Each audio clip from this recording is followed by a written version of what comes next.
Good evening. I am Dion and I am a founder of Quizling. In 2010, I arrived in Canberra to do a quick year of teaching and to head back overseas to somewhere warm.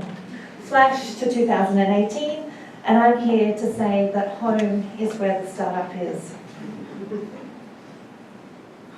Maya Angelou says that one can never leave home, that it is carried in our dreams and fears. Home is under our skin and in the gristle of the earlobe.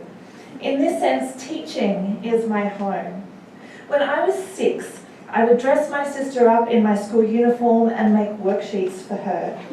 I taught little kids piano when I was in high school. I taught naughty boys reading when I was at university. And I taught Communist Party cadres English as my first job out of university. To learn and to have a passion for questions and an insatiable curiosity led me to schools in Pakistan, Mongolia, Sri Lanka, and Canberra. So long as there was learning, I was at home. Home is the place where, when you have to go there, they have to take you in. So says Robert Frost. Teaching by 2014 had become a little bit like that. I was frustrated with schools. I knew my grandmother would be quiet at home in my classroom because it was the same as her classroom. I was tired, I was frustrated, I was time poor, I was struggling to engage the digital generation while meeting an insatiable demand for data from everywhere else. While it was home, it felt like maybe Frost's other quote was more alluring.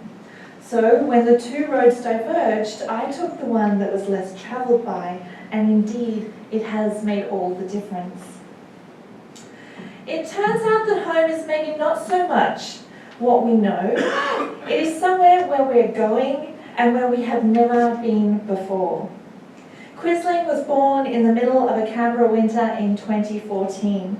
Damien Trask and I had been looking at our classrooms. We knew games worked, we knew our students were curious, we knew that quizzes were popular. Quizling was simple for teachers, kids could create and play, our social element made competitions addictive, and it produced data. It worked in our classrooms, but the game changer was Canberra. Each day as I drove to school, I passed the library, the museum, the gallery, the mint. With them on board, Quizling wouldn't have to create content. They were premium content. Quizling worked for museums, libraries, galleries, and it would go on to work for other content creators who wanted to engage their audience.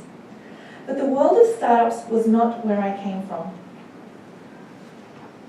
I can absolutely say with all confidence that home is people.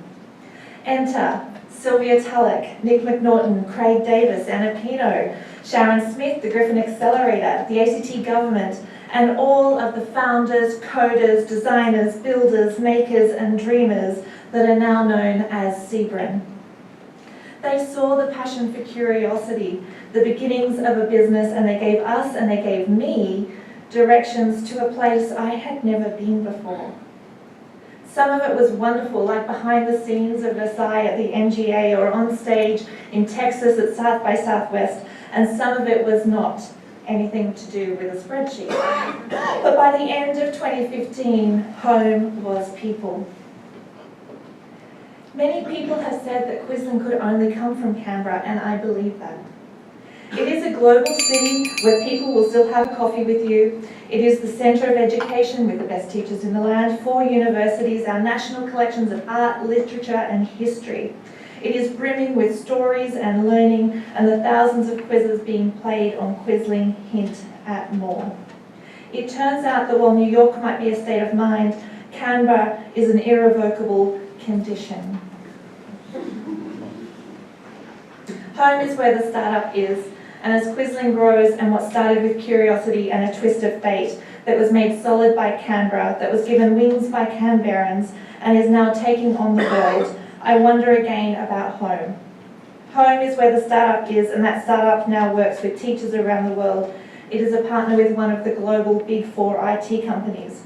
It engages a coin enthusiast in the Gaza Strip to engage with the Royal Australian Mint, and it made a hideous skin disease and obscure medical facts an award winner for one big pharma company. Home is where the startup is. So then, as they say in the Little House on the Prairie, home is indeed the nicest word there is.